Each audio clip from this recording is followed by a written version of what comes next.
I'll be back.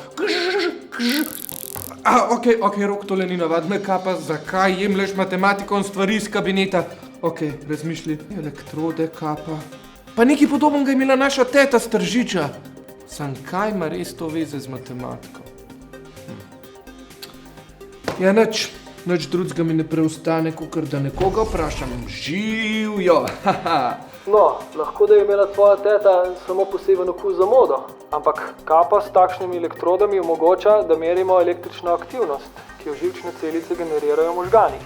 Te meritve na to matematiki uporabimo za izračun funkcionalne povezanosti, ki meri, kako usklajena sta posamezna dela možganov.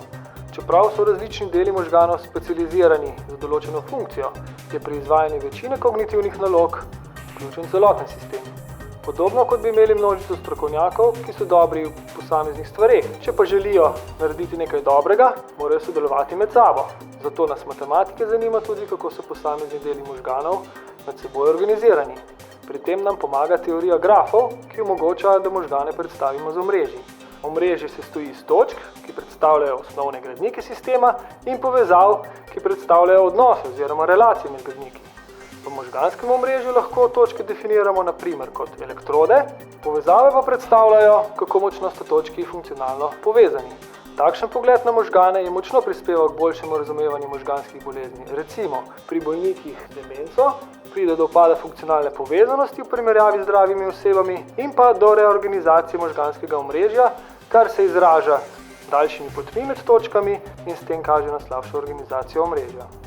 Ok, hvala, gospod profesor. Zdaj pa vem, zakaj je naša teta skozi pozabljala na družinska kosila. Ampak drugače pa ful v redu, gospa.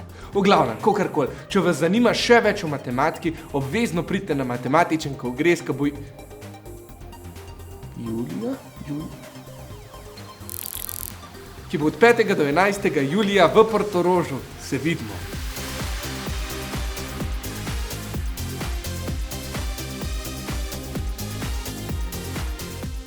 Hasta la vista, baby.